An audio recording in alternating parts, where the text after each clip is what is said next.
하나님의 말씀은 시편 117편 1절에서 118편 4절까지 저희가 보도록 하겠습니다. 한 절씩 교독해서 저희가 볼까요? 너희 모든 나라들아 여호와를 찬양하며 너희 모든 백성들아 그를 찬송할지어다.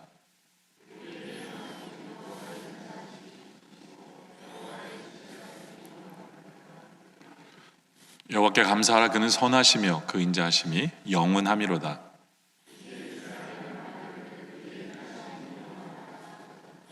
이제 아론의 집은 말하기를 그 인자하심이 영원하다 할지로다.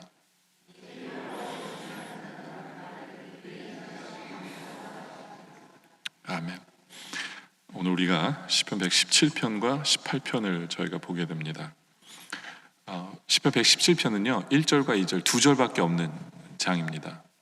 너무나 짧다 보니까 보통 그 히브리 사본에 보면 이 117편이 116편이랑 붙어 있을 때가 있고요. 또 어떤 사본에 보면 시편 118편이랑 또 붙어 있는 때가 있습니다. 그래서 말씀을 전하는 사람들도 116편에 붙여서 말씀을 전하기도 하고 아니면 118편에 붙여서 말씀을 전하기도 합니다.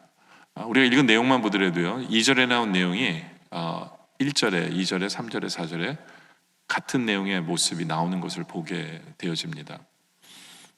110편 2절에 보면 우리에게 향하신 여호와의 인자하심이 크시고 진실하심이 영원함이로다. 주님의 인자하심에 대한 이야기를 하고 있죠. 그렇죠?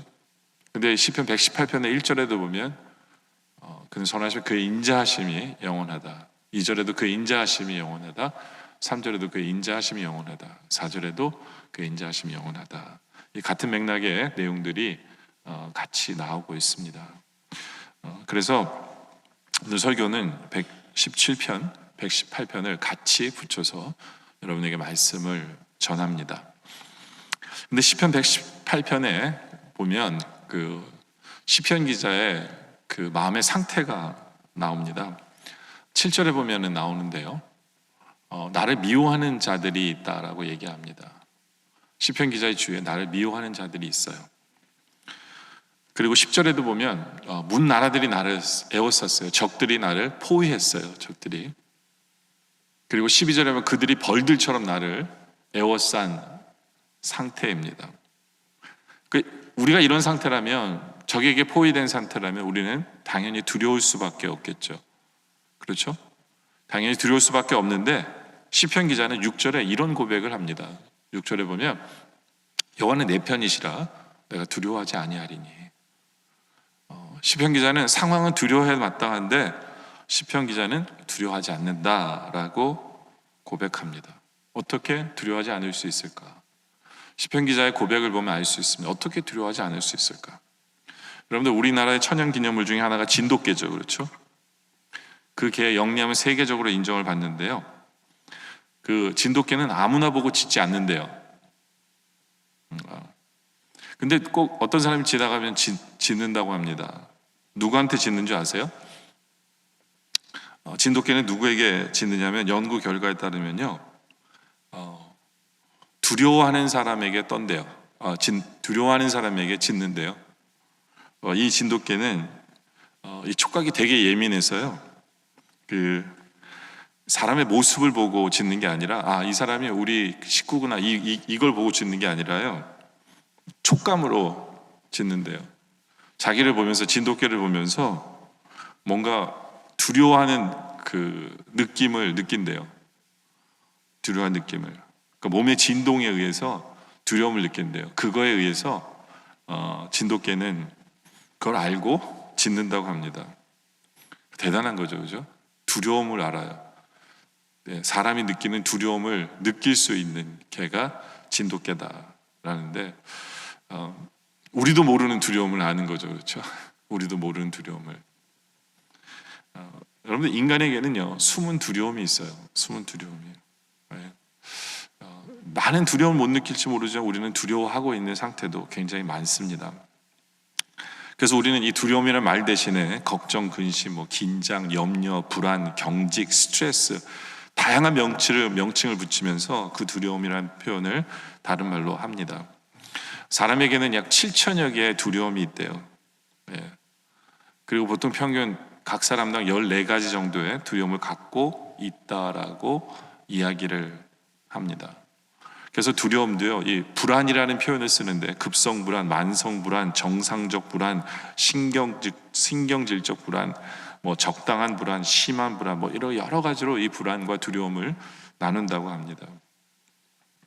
그러다 보니까 사람들은 이 두려움 때문에 잠을 못 이루고 이 두려움 때문에 괴로워하고 약을 먹고 하는 게 이 두려움 때문이에요. 근데 보통 사람들은요, 이 두려움을 네 종류로 얘기한다고 합니다. 상실에 대한 두려움이 있대요.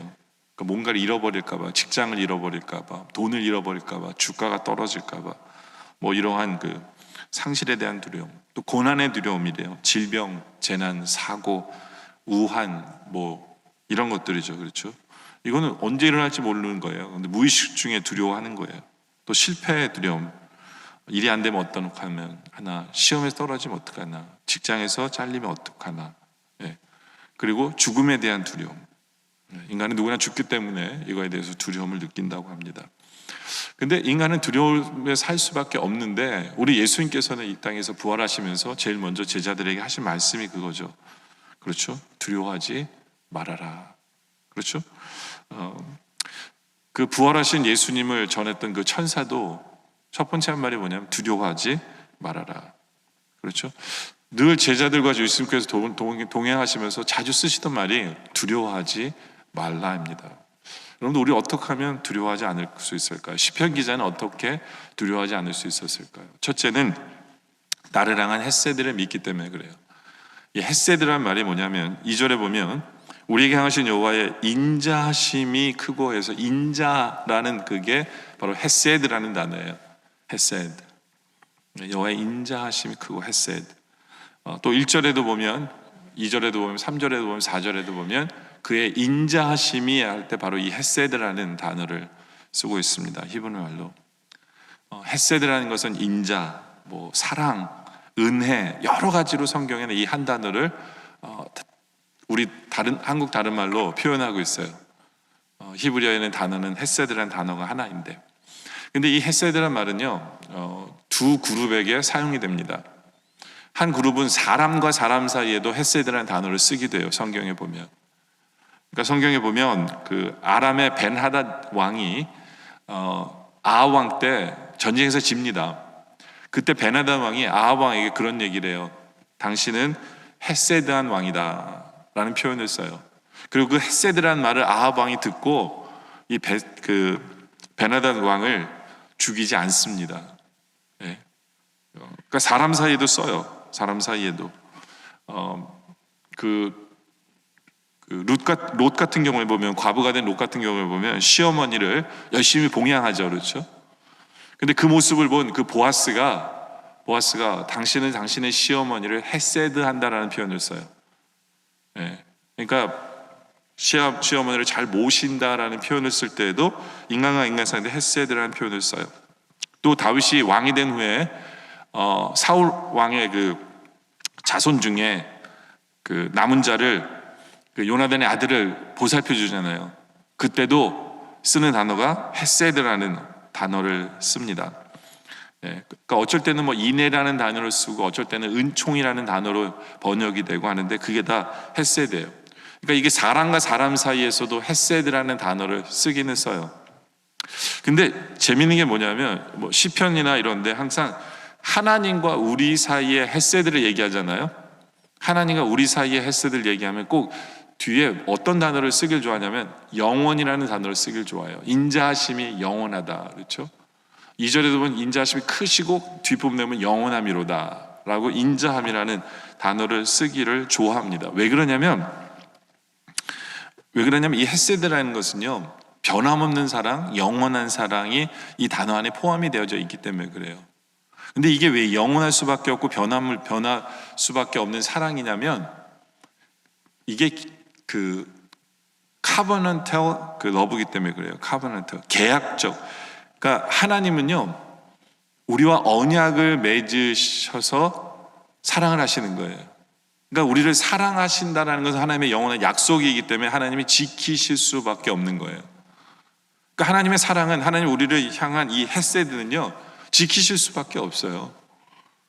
그 언약적인 사랑이 그 단어 안에 포함이 되어 있습니다. 그래서 출애굽기 20장 6절에 보면 나를 사랑하고 내 계명을 지키는 자에게는 천대까지 은혜를 베푼다 해서 이 은혜가 헤세드라는 단어거든요. 헤세드라는 단어를 쓰고 있는데 천대까지 베푼다는 거죠. 신명기 5장 10절에도 같은 말이죠. 나를 사랑하고 내 계명을 지키는 자에게는 천대까지 은혜를 베푼다.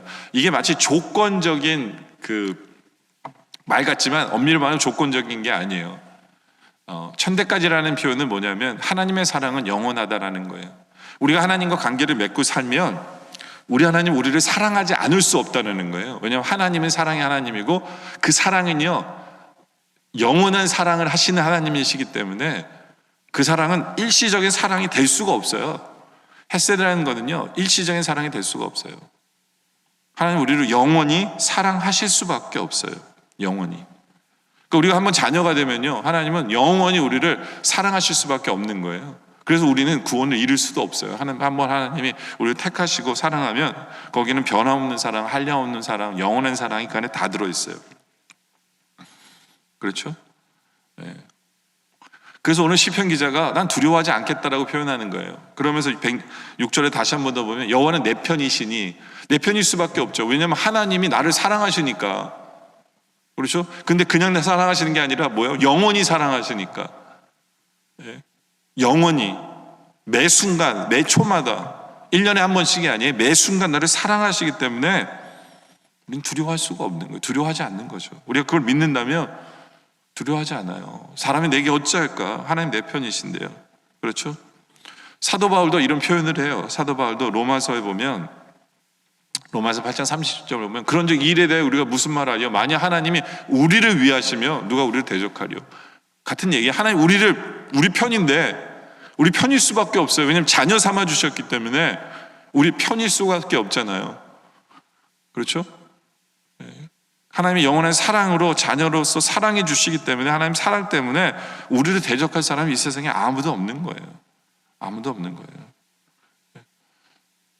그 때문에 하나님이 나를 사랑하신다라는 확신이 있다면 우리는 두려움과 같은 방에서 활동할 수가 없는 거예요. 하나님 내 편이시고 하나님의 사랑이 영원히 나와 함께 하시는데 이것을 믿는데 어떻게 우리가 세상을 두려워하겠습니까? 그렇죠? 시편 기자는 그걸 믿기 때문에 그래요.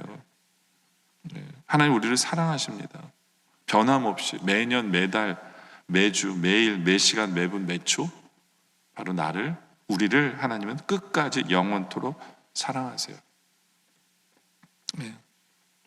그 하나님의 사랑은요, 그 하나님의 사랑은 나를 위해서 예수 그리스도를 십자가에 죽기까지 나를 사랑하신 거예요. 그리고 그 사랑으로 영원히 사랑하십니다. 그렇기 때문에 사도 바울은 로마서 8장 35절에 그런 고백을 해요. 누가 우리를 그리스도의 사랑에서 끊으리요? 그렇죠? 환난이나 공고나 박해나 기근이나 적시나 위험이나 칼이라 우리 하나님의 사랑에서 끊을 수가 없어요. 왜냐하면 하나님 우리를 사랑하려고 작정했고 우리가 계약을 맺으셨고 우리에게 언약을 맺으셨기 때문에 이 사랑은 영원할 수밖에 없어요. 우리 모두가 그것을 믿고 확신 가운데 서서 더 이상 두려움이 없는 삶을 살아가시기를 바랍니다. 두 번째는 모퉁이의 머릿돌이 되게 하심을 믿기 때문에 우리는 두려워하지 않아요. 22절에 보면 이런 말씀이 있어요. 오늘 본문에 보면 건축자가 버린 돌이 집 모퉁이의 머릿돌이 되었나니 이는 여호와께서 행하신 것이요 우리 눈에 기이한 바로다. 여러분 굉장히 중요한 게 뭐냐면 누가 돌을 버렸냐면 건축자가 돌을 버렸어요. 건축자가 돌을 버렸다는 얘기는 뭐냐면 건축자는 그것에 전문인 사람이에요. 옛날에 건축하는 사람들은요 돌을 정확히 이 돌이 어디다 쓰일지를 정확히 아는 사람이 건축자예요. 그 전문적인 지식을 갖고 있는 사람이 결정을 내리기를 이 돌은 필요가 없다라고 얘기했다는 거예요. 그런데 우리 하나님께서는 그 전문인이 기술자가 이 돌은 어디다 쓸데가 없다라고 버린 돌인데 우리 주님께서는 바로 그 돌이 모퉁이 돌이 되게 하셨다. 모퉁이의 머릿돌이 되게 하셨다라는 건 뭐냐면 이 돌이 빠지면 그 건물이 무너지게 만드는 그런 아주 가장 요긴한 돌이 되게 하셨다. 이게 우리 하나님이 하시는 방법이다라고 시편 기자는 이야기를 합니다. 어떻게 이런 일이 있을 수 있을까? 근데 하나님이 하시는 일이 바로 그래요. 우리 하나님이 하시는 일은 기이합니다. 신기해요. 우리의 상상을 초월해요. 그래서 23절에 이런 고백하는, 이는 여호와께서 행하시는 것이요 우리 눈에 기이한 바로다. 그렇죠? 어떻게 나 같은 것을 하나님이 사용하실까? 에이, 사용 안 하셔. 우리는 그렇게 생각할지 모르지만 하나님은 기이한 일을 행하세요. 오히려 연약한 자를 더 들어 사용하세요. 오히려 힘없는 자를 들어 사용하시는 분, 우리 하나님은 기이한 일을 하시는 분이다라는 거예요. 바로 그게 누구에게 바로 해당된 거냐면 예수 그리스도에게 해당된 구절이기도 해요. 그래서 예수님이 본인 스스로에게 이걸로 적용하면서, 이 말씀을 적용하면서 마태복음 21장 42절에 이런 얘기를 하잖아요. 마가복음 12장에도 나오고 누가복음 20장에도 똑같은 구절이 나오는데, 예수께서 이르시되 너희가 성경에 건축자들이 버린 돌이 모퉁이의 머릿돌이 되었나니 이것은 주로 말미암아 된 것이요 우리 눈에 기이하도다 함을 읽어본 일이 없느냐라고 예수님께서 이 말씀을 하시면서 바로 그 돌이 나다라고 표현을 하시는 거예요. 이게 무슨 뜻입니까? 그 당시에 율법의 전문가들인 바리새인들, 유대인들이 판결을 내렸어요. 이 돌은 쓸 수 없는 돌이다 라고 판결을 내리고 예수 그리스도를 십자가에 못 박습니다. 버려버린 거예요. 필요가 없다. 우리 민족에게는, 우리에게는 필요 없는 돌이다. 쓸 수 없다. 능통한 자들이, 율법에 능통한 자들이, 하나님의 뜻을 알고 있는 자들이 예수 그리스도를 버려버렸어요. 버린 돌이에요. 그렇죠? 그런데 예수 그리스도께서 부활하시고 가장 존귀한 돌이 되셨어요. 가장 높아지셨어요. 가장 존귀한 자리를 차지하셨어요. 모든 돌을 잇는 머릿돌이 되셨어요. 네, 머릿돌이 되셨어요. 유대인과 이방인을 잇는 돌이 되셨어요.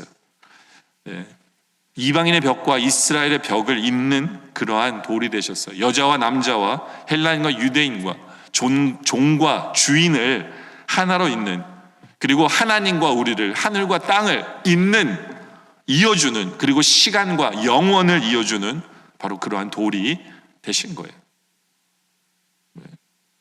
버린 돌이 바로 예수 그리스도셨어요. 근데 가장 중요한 모퉁이 돌이 됐어요. 그래서 그것을 예수님이 하신 말씀을 처음엔 못 알아들었을 거예요. 베드로도 제자들도. 근데 나중에 예수님 부활하시고 예수님이 승천하시고 성령님이 베드로 안에 들어왔을 때 베드로가 깨닫습니다. 그게 무슨 말인지 깨달아요. 그래서 사도행전 4장 10절에 베드로가 이런 고백을 해요. 너희가 모든 이스라엘 백성들을 알라. 너희가 십자가에 못 박고 하나님이 죽은 자 가운데서 살리신 나사렛 예수 그리스도의 이름으로 이 사람이 건강하게 되어 너희 앞에 섰느니라. 이 예수는 너희의 건축자들의 버린 돌로서, 그런데 집 모퉁이의 머릿돌이 되었다라고 예수님에 대해서 이렇게 표현하잖아요.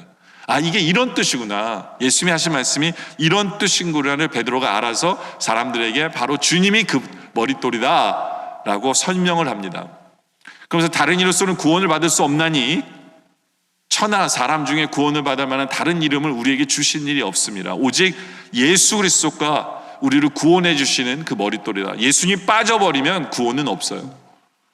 예. 바로 그 머릿돌이라는 표현을 베드로는 그렇게 표현을 합니다. 그러니까 정확하게 이 구약의 예언을 안 사람이 베드로예요. 근데 이 정확하게 한 베드로가 베드로 전서에 가서 이 돌에 대한 얘기를 또 합니다. 베드로전서 2장 4절에 보면 베드로가 그런 얘기를 해요. 사람에게는 버림받았으나 하나님께서는 택하심을 입은 보배로운 산돌이신 예수께 나아가 너희도 산돌같이, 그러니까 우리도 뭐예요? 바로 그 돌이라는 거예요. 예수님이 그렇게 산돌, 그러니까 살아있는 돌처럼 아주 요긴한, 없어서는 안 될 중요한 위치를 차지했던 것처럼 바로 우리도 산돌이 되어서 어떻게 됩니까? 신령한 집으로 세워진다라는 건 뭐냐면 하나님의 몸된 교회에, 하나님 나라에 꼭 필요한 돌이 된다라는 것을 우리에게 말씀하는 거예요.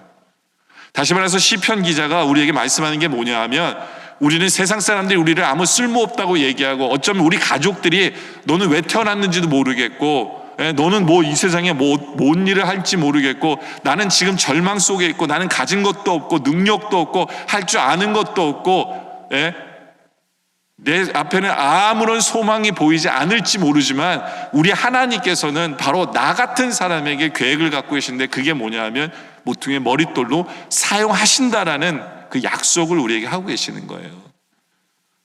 네. 그렇기 때문에 우리 형편이 어떠하든지 간에 나의 능력이 없고 뭘 해야 되는지도 모르는 그런 상황 속에서도 우리는 두려워할 필요가 없는 게 뭐냐면, 우리에게는 약속이 되어져 있어요. 너는 산돌이고 산돌로서 너가 있는 그 위치에서 아주 중요한 모퉁이의 머릿돌을 삼으시겠다라고 주님께서 약속해 주시기 때문에 여러분의 인생을 포기하지 마세요.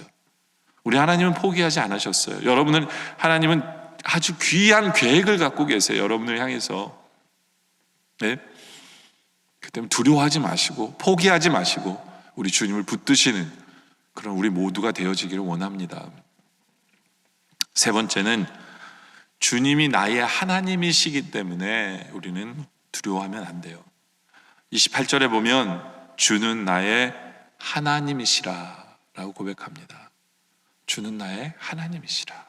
그래서 내가 주께 감사하리이다. 그렇죠? 시편 기자는 하나님께 감사하고 있어요. 왜냐하면 그에게 확신이 있기 때문에, 주는 다른 사람의 하나님이 아니라 바로 나의 하나님이기 때문에 라고 표현을 합니다. 이게 얼마나 감사한 일인지 몰라요. 얼마나 큰 은혜인지 몰라요. 이게 참 재미있게 표현된 거예요. 주 하나님 사이에 누가 있어요? 바로 내가 있어요. 주는 나의 하나님이시다. 주님이 하나님이죠. 그렇죠? 네. 근데 주와 하나님 사이에 내가 딱 껴 있어요. 이 말의 표현이. 근데 이게 어메이징한 거예요. 이게 어메이징한 거예요.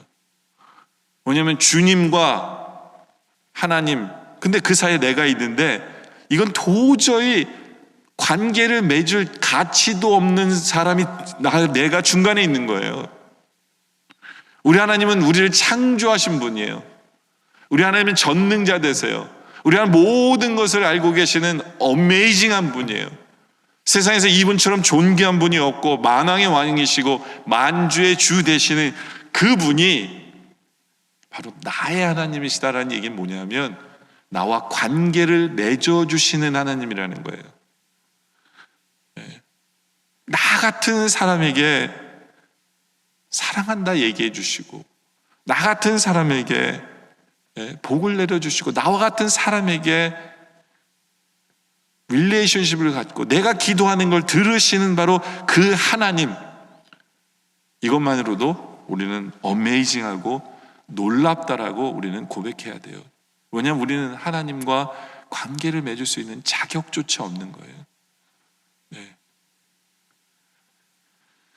물론 여러분도 원하지도 않겠지만 미국의 대통령이 여러분에게 와서 내가 당신을 정말 사랑합니다 라고 얘기한다면 아마 여러분들 자랑하고 싶을 거예요. 그죠?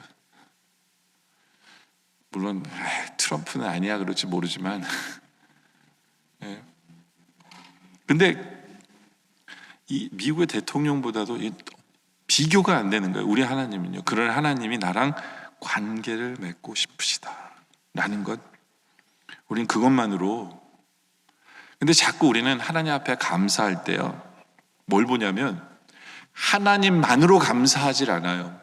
우리는 자꾸 우리의 시선이 어디 가냐면 하나님이 나에게 뭘 해줬지, 해준 것에 시선이 가요.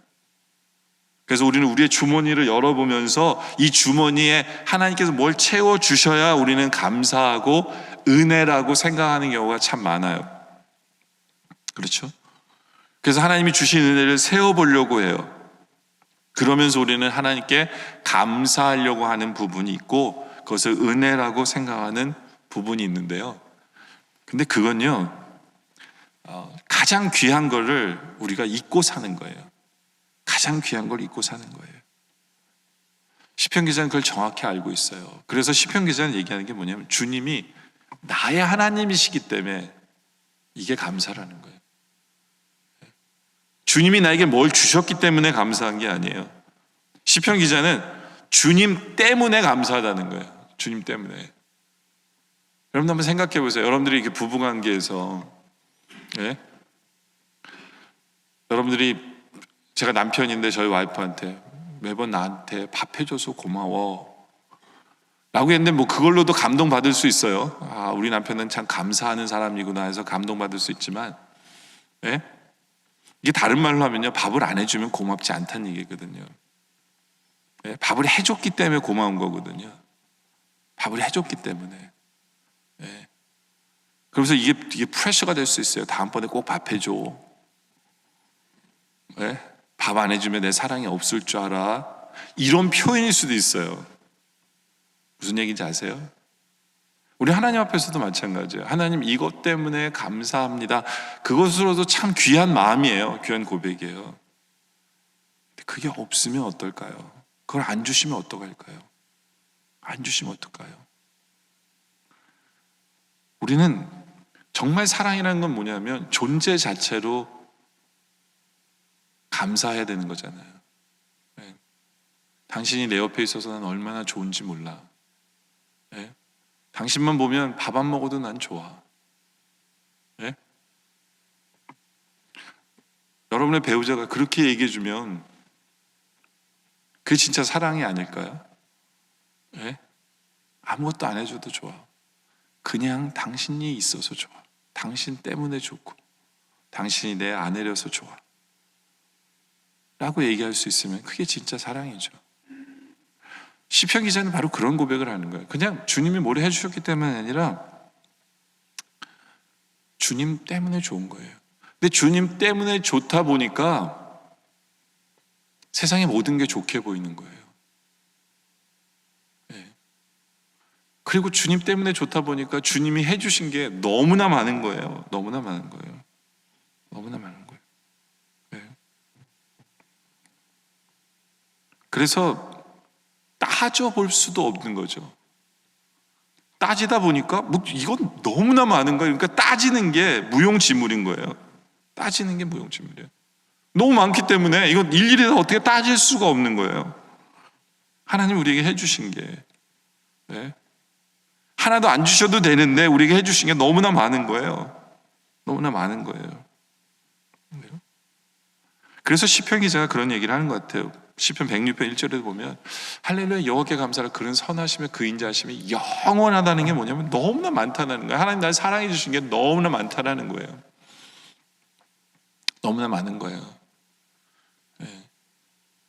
오늘 28절에도 보면 주는 나의 하나님이시라 내가 주께 감사하리니, 주는 나의 하나님이시라 내가 주를 높이리라 하면서 29절에 결론적으로 내가 여호와께 감사하라, 그는 선하심에 그 인자하심이 영원하다라는 거죠. 네. 너무나 많아요. 그래서 나중에는요 그걸 일일이 따지는 것조차 시시한 거예요. 네. 뭐냐면 첫째, 숫자적으로 세발짝이 너무 많고, 두 번째는 다 헤아린다고 하지만 빠뜨린 게 그 안에 꼭 있는 거예요. 그렇죠? 세 번째는 아무리 많은 것을 헤아려도 결국에는 하나님이 빠져버리면 아무것도 아닌 거가 되는 거예요. 그렇죠?